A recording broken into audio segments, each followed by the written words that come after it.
인간은 끊임없이 변화합니다. 오늘의 내 모습은 어제와 동일하게 보일지라도 사실은 어제의 내 모습이 아닌 것입니다. 우리 육체만 변하는 것이 아니라 마음도 변하지요. 다 변합니다. 그런데 이 변화의 요소를 가만히 들여다보면 몇 가지로 우리가 이야기할 수 있습니다. 먼저 사람은 자기 소유와 자기 자리가 달라질 때 변하게 됩니다. 있을 때와 없을 때, 그리고 내가 잘 될 때와 잘 되지 않을 때, 내 생각처럼 일이 막 이렇게 잘 풀리고 그럴 때는 나도 모르게 모든 것이 기쁘고 감사한 그런 마음과 그런 태도로 살아가지만, 그렇지 않을 경우 금방 우울해지는 것을 보게 됩니다.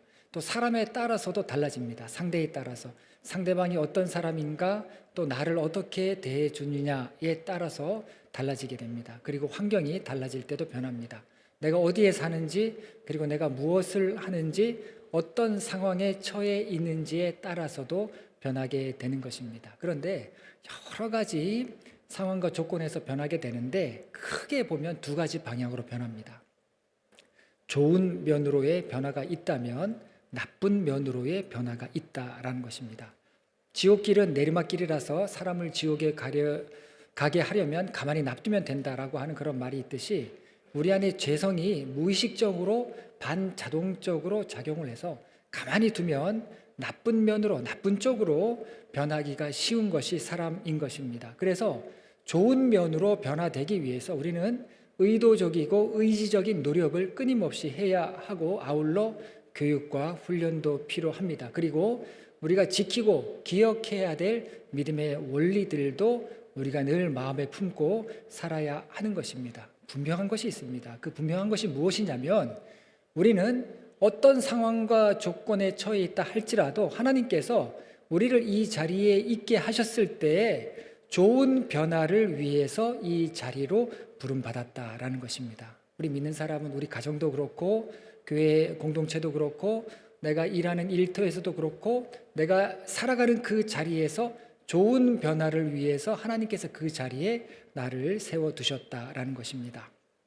오늘 말씀은 이스라엘 모든 공동체에게, 모든 지파에게 좋은 변화를 주었던 세 지파에 대한 이야기입니다. 루벤과 갓과 므낫셋 반지파에 대한 이야기인데, 그런데 이들이 처음부터 선한 영향력을 끼쳤던 것은 아닙니다. 하지만 처음에 뭐가 문제가 있어서 뭐가 잘못되기 시작했는데, 그런데 이들이 신뢰를 주기 시작했고 은혜를 나누기 시작했고, 그랬을 때 이것이 이스라엘 모든 지파에게 아주 좋은, 아주 선한 영적인 영향력을 미쳤던 그런 말씀입니다. 신뢰 회복과 은혜를 통해서 이스라엘 공동체는 다시 힘을 얻게 됩니다. 먼저 지도를 한번 우리가 보실까요? 자, 우리 화면이 아마 제가 이제 그 생각을 못 했는데 이 지도가 잘 안 보이실 거예요. 앞에 분들도 그렇고. 이 지도가 어떤 지도이냐면, 이스라엘 땅인데 가운데 요단강이 있습니다. 가운데 요단강이 있고, 그리고 여러분 보실 때 오른쪽에 이렇게 세 개의 지파가 있습니다. 맨 위에 므낫셋, 그 다음에 갓, 루벤 지파가 있고, 그 다음에 왼쪽으로 8개의 지파들이 있는데, 이것이 이스라엘 지파의 경계입니다. 이스라엘 지파가 땅을 차지했던 그런 경계에 대한 지도입니다. 자, 그리고 제가 지난 시간에 레위 지파에 대한 말씀을 드렸는데, 레위 지파는 이 이스라엘 땅 전역에 흩어져서 하나님께서 살게 하셨다라고 하는 그런 말씀을 드렸습니다. 그런데 요단 동편에 있는 지파, 그러니까 여러분 보실 때 오른쪽에 있는 세 지파가 차지했던 땅은 약속의 땅이 아닙니다. 사실 거기 들어가서 살면 안 되는 거예요. 그런데 이 세 지파가 그 약속의 땅이 아닌 곳에 살게 되는 그런 이야기들이 성경에 나오는 것을 보게 됩니다. 무엇보다 이스라엘은 이 약속의 땅에 들어가야 한다는 그런 일념으로 광야 40년 세월을 견딘 그런 민족이었고, 이들은 운명 공동체였습니다. 그랬는데 르우벤과 갓과 므낫셋 반지파가 약속이 아닌 땅에 정착을 한다라고 하는 거, 이거는 그 누구도 생각지도 못했던 그런 일이었습니다. 죽어도 같이 죽고 살아도 같이 살고 콩 한쪽도 같이 나눠 먹으면서 지금까지 이스라엘 지파는 여기까지 왔는데, 이들이 다른 엉뚱한 곳에 정착하겠다라고 했을 때 이 사건의 파장은 만만치 않았던 것입니다. 그 이야기가 민수기 32장에 자세하게 나오는 것을 보게 됩니다. 광야 생활이 끝날 무렵에 모세와 이스라엘은 이제 약속의 땅에 들어가기 직전 요단 동편에 도착을 하게 됩니다. 이 요단 동편과 요단 서편이 아주 중요합니다. 신학교에서 구약에 대해서 배울 때에도 요단 동편, 오늘 성경에서는 요단 저쪽이라고 나와 있는데 요단 동편, 서쪽, 이것이 아주 중요한데 요단강을 가운데 기준을 두고 그렇게 이야기합니다. 요단 서편이 약속의 땅이에요. 동편에서 서쪽으로 들어가야 됩니다. 그래서 약속의 땅에 들어가기 위해서 요단 동편에 지금 이스라엘이 도착했던 것입니다.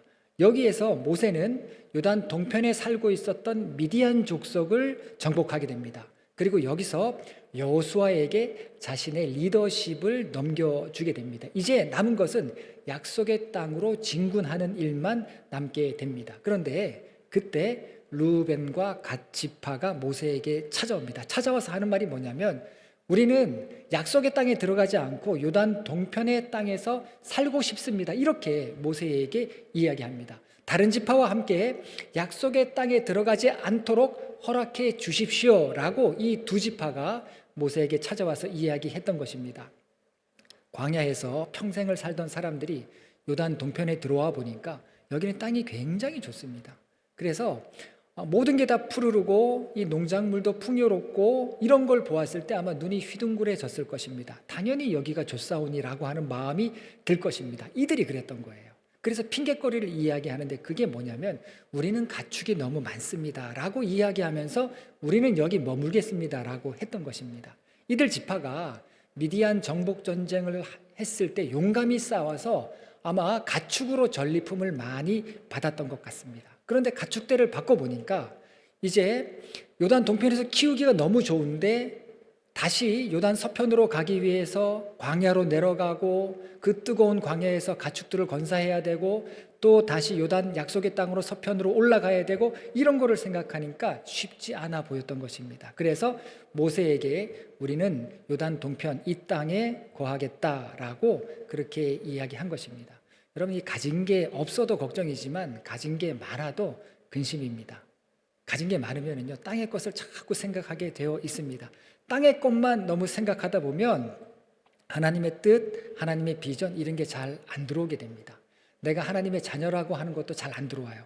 그리고 우리가 하나님의 공동체라고 하는 사실도 잊어버리기가 쉽습니다. 아무 생각 없이 내 유익함만 생각할 때가 많은데 내 유익함만 말하고 행동할 때 이것은 가족이든지 교회이든지 그 공동체의 위기를 불러올 수 있다라고 하는 것을 생각하지를 못하는 것입니다. 그러니까 모세가 당연히 이들에게 크게 분노하게 됩니다. 민수기 32장 6절에서 7절 말씀을 보면 모세가 갓 자손과 르우벤 자손에게 이르되 너희 형제들과 싸우러 가거늘 너희는 여기 앉아 있고자 하느냐 너희가 어찌하여 이스라엘 자손에게 낙심하게 하여서 여호와께서 그들에게 주신 땅으로 건너갈 수 없게 하려 하느냐. 여러분, 이스라엘 지파 중에 12지파인데 약한 지파가 있습니다. 인원도 적고 그리고 장정도 적고 근데 여러모로 약한 지파들이 있는데 약한 지파가 우리는 너무 약해서 더 이상 행군하기가 어렵습니다. 더 이상 싸우기가 어렵습니다. 이렇게 나오면 이해가 됩니다. 그런데 그런 지파가 아니라 르우벤 지파는 이스라엘 지파 중에서 장자 지파입니다. 나중에 이제 잘못해서 장자권을 빼앗기게 되지만 그래도 장자 지파예요. 장자 지파이고 갓 지파는 용맹했습니다. 르우벤도 장자 지파라는 생각이 있었기 때문에 용맹하게 싸웠어요. 그런데 이 르우벤과 갓 지파, 이 용맹했던 지파들이 이제 가나안 족속들과 싸워야 되는데 우리는 여기 있겠습니다라고 이렇게 나오니까 이게 얼마나 기가 막힐 그런 일입니까? 나중에 므낫셋 반지파도 여기 이 대열에 합류를 하게 되죠. 여러분, 므낫셋은 요셉의 아들 중에 장자예요. 여기도 장자입니다. 그러니까 지금 장자 지파들, 가장 용맹했던 지파들이 다 빠져버리고 우리는 여기에 안주하겠습니다라고 이렇게 이야기했던 겁니다. 이거는 두 지파 반만의 문제가 아니라 이스라엘 전체 지파를 흔들어버리는 그런 문제였던 것입니다. 대표성이 있는 지파들이 다 이렇게 된 거예요. 여러분 생각해 보세요. 자기들 눈에 좋아 보이면 다른 사람들 눈에도 좋아 보이는 겁니다. 나머지 지파들이 이제 모든 지파들이 이제 가나안 땅으로 들어가서 일대 회전을 가나안 족속들과 해야 하는데 자기들은 좋은 땅을 차지하겠다고 쏙 빠져버린다면 여러분 이 이 나쁜 영향력이 다른 모든 지파에게 일파만파로 퍼지게 되는 것입니다. 이들은 입만 열면 우리는 하나님께서 함께 하시는 그런 민족이라고, 하나님께서 우리를 선택하셨다라고 그런 이야기들을 했는데, 이게 지금 다 깨어지게 생긴 것입니다. 사실 이들이 욕심을 냈던 요단 동편의 땅도 이들이 싸워서 차지한 게 아니에요. 이스라엘 모든 지파가 힘을 합쳐서 얻은 땅인데, 이 두 지파 반이 먼저 땅을 갖겠다라고 그렇게 이야기했던 겁니다. 사실은 이렇게 말할 수가 없죠. 이것도 다 욕심 때문에 이렇게 된 것입니다. 여러분, 그래서 우리가 공동체로서 함께 신앙생활할 때 이런 부분을 조심하면서 서로 일깨워 주셔야 돼요. 여러 가지 방법으로 일깨워 주셔야 됩니다. 여러분, 덧셈의 리더십이 있죠. 어떤 태도나 행동이 우리 모두에게 선한 가치를 더하는 겁니다. 여러분, 그런 방식으로 우리는 신앙생활을 함께 해야 됩니다. 그래서 이런 이 덧셈의 리더십, 덧셈의 방식들이 많아지게 되면 이게 곱셈이 됩니다. 덧셈이 아니라 곱셈이 돼요. 그러면 2배, 3배, 10배, 20배, 30배, 60배, 90배 이렇게 놀라운 그런 하나님의 역사, 무한대로 늘어나는 선한 일들이 더해지는 역사가 일어난다는 겁니다.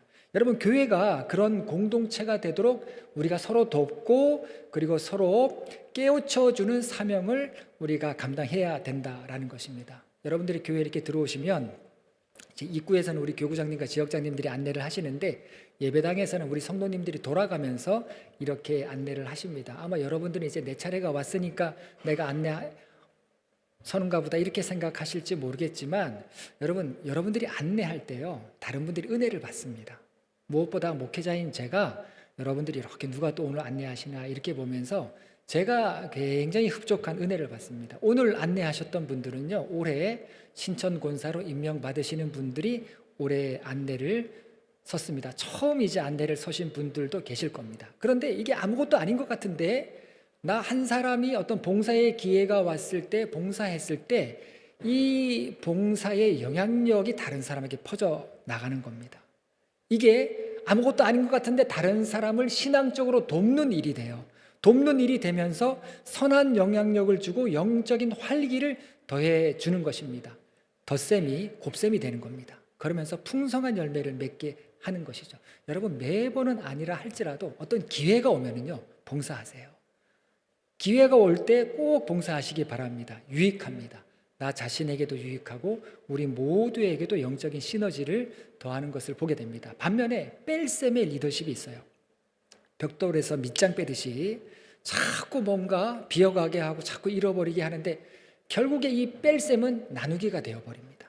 나중에는 아무것도 남아있지 않게 된다라는 것입니다. 지금 루벤과 갓지파의 결정이 그러하지 않겠습니까? 이거는 뺄셈이 아니에요. 이거는 나누기입니다. 이거는 이스라엘 지파를 완전히 분해시켜버리는 그런 일이었던 겁니다. 문제의 심각성을 이들은 알지 못했어요. 아무 생각 없이 이야기했는데, 얘기하고 보니까 이게 얼마나 심각한 문제가 되는가 나중에 이들이 깨닫게 됩니다. 그래서 이래서는 안 되겠다라고 해서 자기들끼리 상의를 해서 모세에게 타협안을 제시를 합니다. 그 타협안이 뭐냐면, 요단 동편에 우리가 거주하되 그렇게 허락을 해 주시되 먼저 여자와 아이들이 살 수 있는 성읍을 우리로 하여금 건축하게 해달라. 그리고 그 일이 마치고 가나안 땅으로 모든 이스라엘 지파가 들어갈 때 우리가 제일 선봉에 서겠다. 모든 싸움에 있어서 우리가 제일 앞장서서 싸우겠다라고 하는 그런 제안을 하게 됩니다. 그리고 모든 지파가 이스라엘 약속의 땅을 다 받을 때까지 우리가 싸울 것이고, 그리고 요단 서편 약속의 땅은 우리가 단 한 평도 받지 않겠다라고 하는 그런 타협안을 이들이 제시를 하게 됩니다. 전쟁에서 선봉에 서겠다라고 하는 거는요, 자기들의 진정성을 보여준 거예요. 진심을 보여준 겁니다. 왜냐하면 이스라엘 지파는 내가 앞에 서고 싶다고 앞에 설 수 있는 게 아닙니다. 하나님께서 행군 순서도 다 말씀해 주셨어요. 자기들 마음대로 할 수 있는 게 아무것도 없었습니다. 그래서 광야에서도 대열이 있었는데 3개 지파씩 이렇게 나눠서 앞서거니 앞에 가는 지파가 있었고, 2번째 가는 지파가 있었고, 3번째 가는 지파가 있었는데, 루벤 지파와 갓 지파는 광야에서 행군 대열의 2번째 순서입니다. 이들은 선봉에 나가지 않아도 돼요.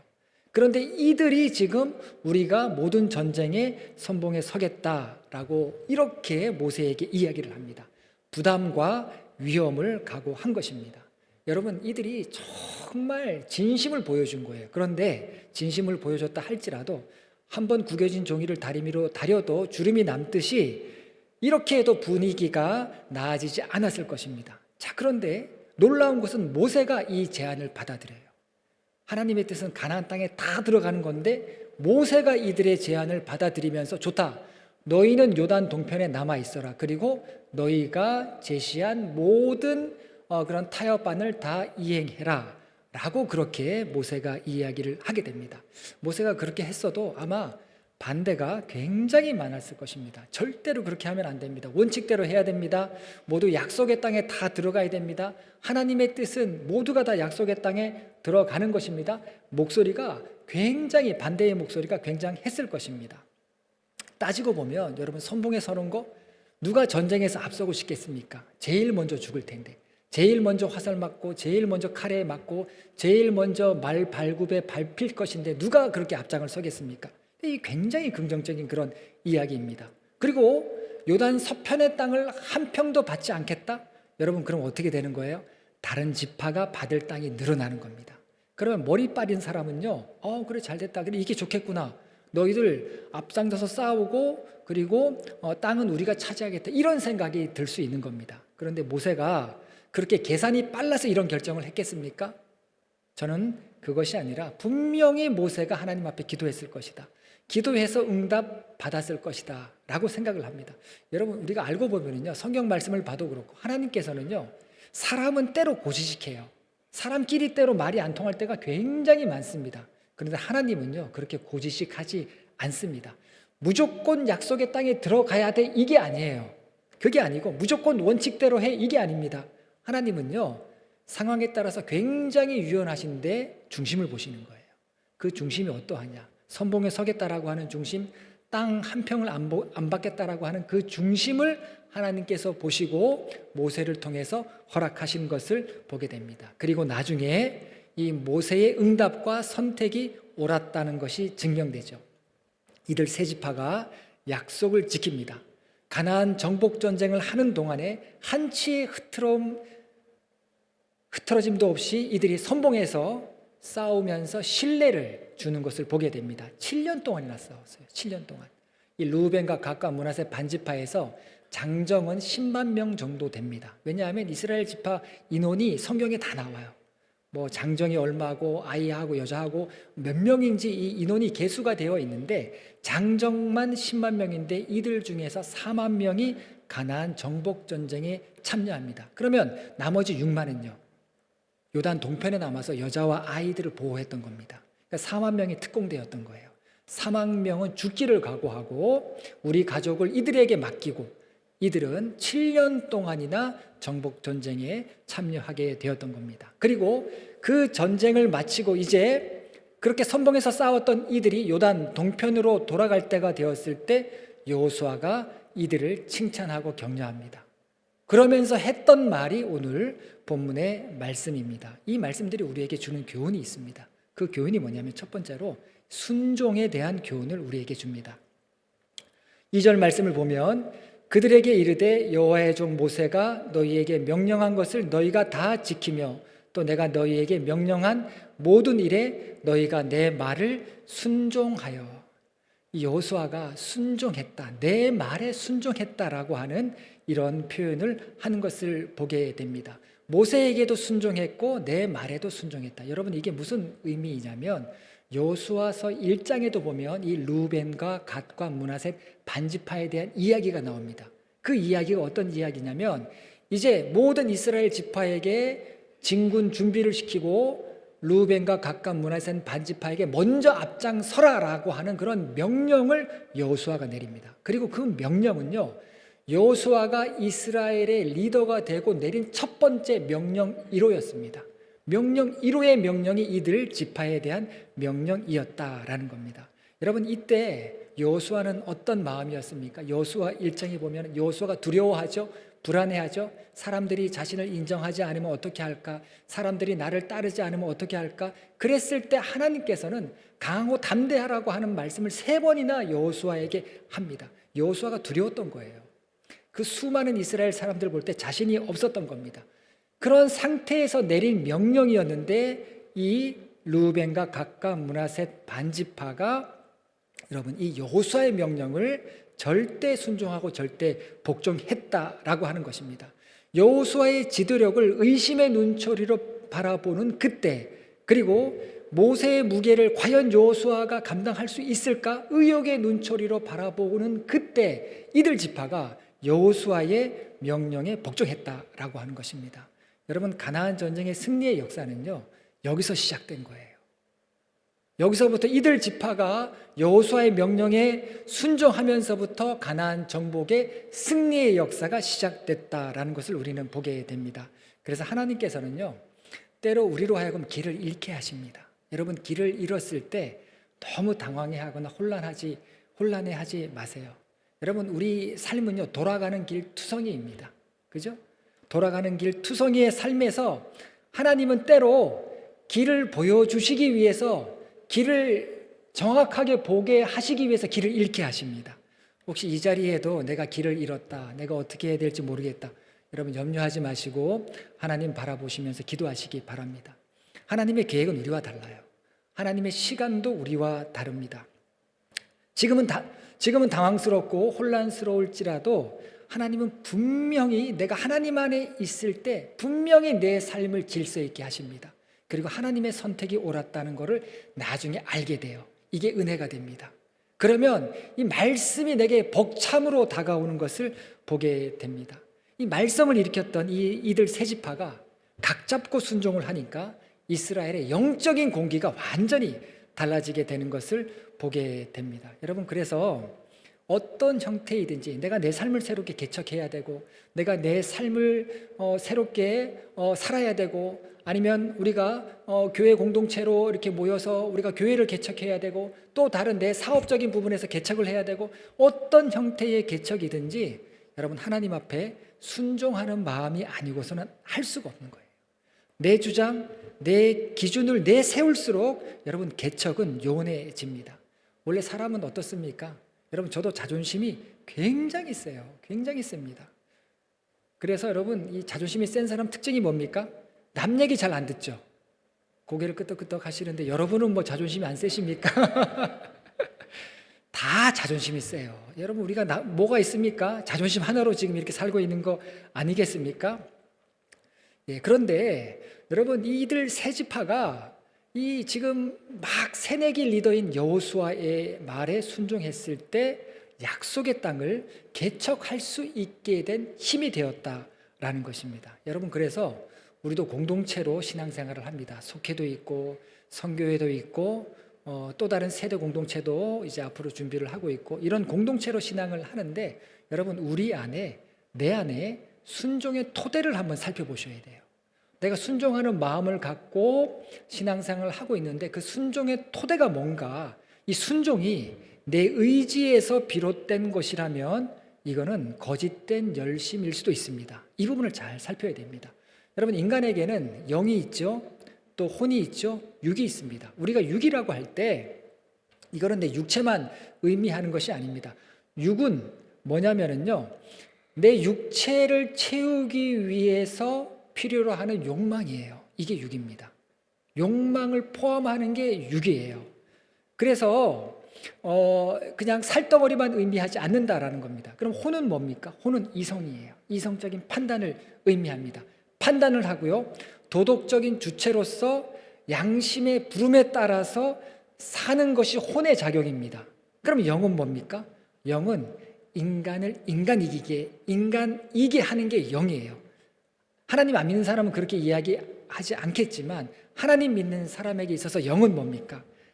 하나님의 형상을 따라 지음 받은 존재라는 거예요. 그래서 인간을 인간이게 하는 것이 바로 영입니다. 그래서 여러분, 우리가 갈급하고 우리가 때로 뭔가 절박한 마음이 들 때가 있죠. 여러분, 그런 마음이 무슨 마음입니까? 하나님을 바라는 마음이에요. 하나님을 바라는 마음. 이게 바로 영이다라는 겁니다. 그런데 어떤 사람들은요, 이 육이라고 하는 기관차가 혼과 영을 끌고 가요. 그러니까 육감적인 본능에 충실하는 거예요. 욕망에 충실하는 겁니다. 그래서 그런 삶을 살아가는 이런 그 삶의 모습을 보면 사는 게 다 그래요. 육이 요구하는 것을 따라서 살아가는 것을 보게 됩니다. 반면에 혼을 기관차로 삼아서 살아가는 사람들도 있죠. 이런 사람들은 윤리적인 부분을 굉장히 내세웁니다. 이 도덕적인 거 굉장히 내세우죠. 이 윤리적인 판단으로 본능을 제어합니다. 그러면서 다른 사람을 평가하고 다른 사람의 눈을 굉장히 의식하죠.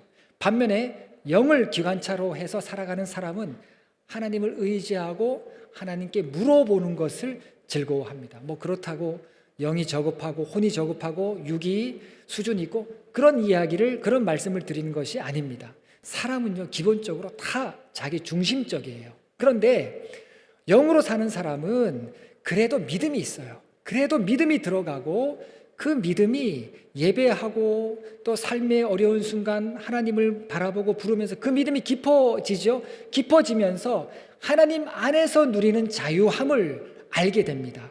그렇게 되면서 내가 얼마나 하나님 앞에 작은 존재인가, 내가 얼마나 하나님 앞에 부족한 존재인지를 알게 되죠. 그래서 순종은 영으로 하는 순종이어야 됩니다. 육으로 하는 순종 아니에요. 혼으로 하는 순종도 아닙니다. 순종은 영으로 하는 순종이어야 한다라는 것입니다. 순종의 토대가 육에 있으면 어떻게 됩니까? 나도 모르는데 내 욕망을 채우기 위한 순종이 돼요. 헌신이 순수하지 않아요. 또한 순종이 혼에 있으면 어떻게 됩니까? 이거는 율법주의로 흐를 가능성이 많아요. 이성적이고 도덕적이고 이런 율법주의로 흐르면서 다른 사람 질식하게 만들어버립니다. 도덕의 잣대를 그냥 들이미는 거예요. 용납이 없어요. 여러분, 걸리버 여행기에서 걸리버가 소인국에 가니까 이 소인국 사람들이 걸리버를 뭐라고 합니까? 거인이라고 하죠. 꼼짝 못하게 만들어버립니다. 거인국에 가니까 걸리버를 어떻게 봐요? 소인이라고 하면서 무시합니다. 이게 뭐예요? 프레임이에요. 프레임. 혼으로 사는 사람의 특징입니다. 육으로 사는 사람의 특징이에요. 혼과 육을 따라서 나타나는 삶의 결과로 나타나는 그런 부정적인 모습들을 우리가 이런 이야기들을 통해서 보게 됩니다. 이 나중에 이 걸리버가 어떻게 합니까? 질려버려가지고 은둔하지 않습니까? 그래서 여러분, 영과 혼이 아니라 우리가 다 육적으로 살아가는 모습이 있고 혼으로 살아가는 모습이 있지만 마지막은 영이에요. 마지막은 영. 우리가 영으로 순종해야 되고 영으로 살아가야 되고 영으로 반응해야 된다라는 겁니다. 이들 세 지파가 여호수아에게 순종했던 모습이 바로 하나님 앞에 영으로 하는 순종이었다라는 겁니다. 이들이 거짓되지 않았어요. 그렇게 선봉에 섰는데도 이들이 의시되거나 우리가 최고라거나 그런 자랑하지 않습니다. 생채기 하나 남기지 않아요. 모두에게 신뢰를 주고 모두에게 유익을 주는 것을 보게 됩니다. 제가 생각할 때는 저 자식에게 좋은 땅 주고 그리고 특공대로 선발된 이 4만 명의 사람들이 죽기를 각오하지 않았을까? 죽기를 각오하고 싸우지 않았을까 하는 생각을 하게 됩니다. 그래서 여호수아가 이들을 칭찬해요. 뭐라고 칭찬하냐면 3절 말씀을 보면 오늘까지 날이 오래도록 너희가 너희 형제를 떠나지 아니하고 오직 너희의 하나님 여호와께서 명령하신 그 책임을 지키도다. 첫 번째 칭찬이 뭡니까? 책임을 다했다. 7년 동안 전쟁을 하는데 전투할 때마다 여러분 맨 앞에 선다라고 하는 거 이거는 사실 견딜 수 없는 그런 일이 됩니다. 한국 전쟁사를 보면 6.25 전쟁 초반에 그때만 전선이 있었어요.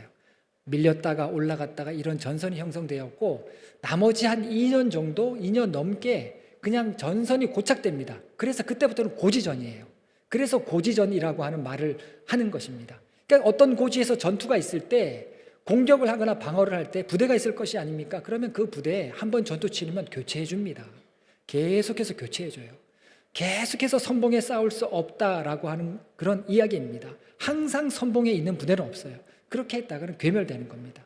하지만 이들 지파는 오래도록 7년 동안이나 형제를 떠나지 않고 하나님께서 명령하신 그 책임을 다했다. 누가 시켜서 한 거 아니에요.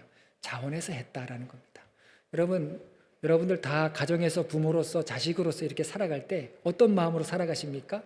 내가 죽어도 책임을 다하는 마음으로 살아가야지 이런 마음이시잖아요. 여러분 그렇게 책임을 다할 때 이 마음에 부담이 있지만 한편으로 어떻습니까? 기쁨이 있는 거예요.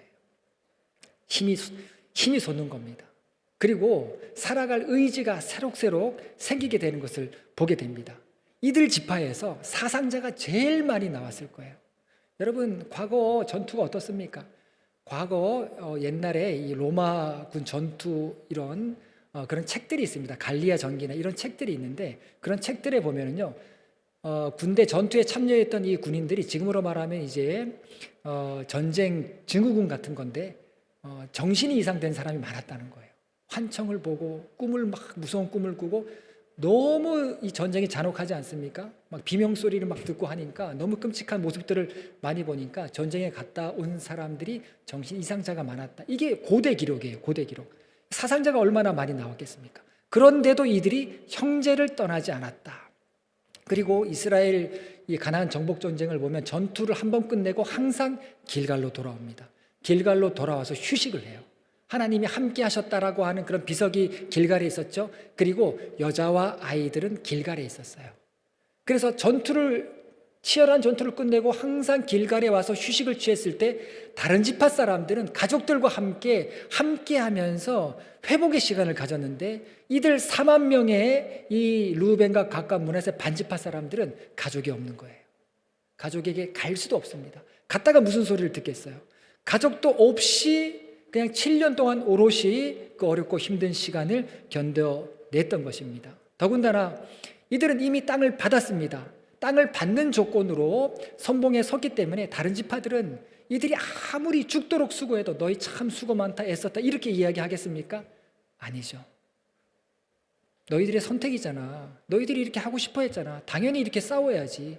당연하지. 죽도록 싸워야지. 이렇게 바라보지 않았겠습니까? 그러니까 안팎으로 굉장히 많은 어려움을 이들이 견뎌냈던 겁니다. 책임을 완수할 때까지 인내했다라는 겁니다. 여러분 그래서 우리가 이런 부분에서 헌신에 대한 생각을 하게 됩니다. 여러분 헌신에는 말로만이 헌신이 아니라 땀이 있어야 돼요. 그리고 거기에 피가 있어야 되는 것입니다.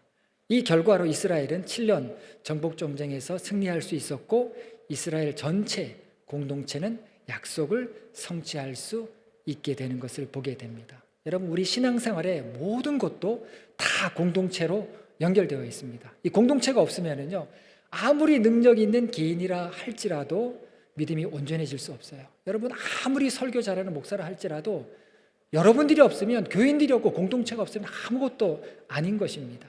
세 지파가 처음에는 아무것도 모르고 욕심을 내서 자칫 이스라엘 모든 공동체가 위기에 빠질 수 있는 그런 위험한 순간을 맞게도 되었지만 그런데 이들이 그들의 잘못을 돌이키고 온전히 하나님 앞에 헌신하게 되고 은혜를 끼치게 되었을 때 그 위기는 새로운 축복이 되었던 것을 보게 됩니다.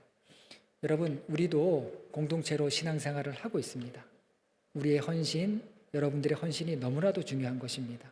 제가 리더십 리트릿 때 세대별로 우리가 이제 조직은 속회가 있고 남성교회가 있고 여성교회가 있는데 그런 조직에 좀 갇혀있지 말고 좀 다른 방향으로 모색을 해보자. 그래서 30, 40, 50, 60, 70, 80 제가 이런 세대에 대한 말씀을 드렸습니다. 그래서 우리가 앞으로 그런 부분에 좀 더 초점을 맞춰서 개발해 나가고 기도하면서 하나님께서 주시는 마음을 갖고 좀 새로운 방향으로 모색해보자라고 이렇게 말씀을 드렸는데 가장 먼저 제가 70, 80 세대에 대한 말씀을 드렸죠. 우리 교회에서 가장 연장자가 되시는 그런 공동체이죠.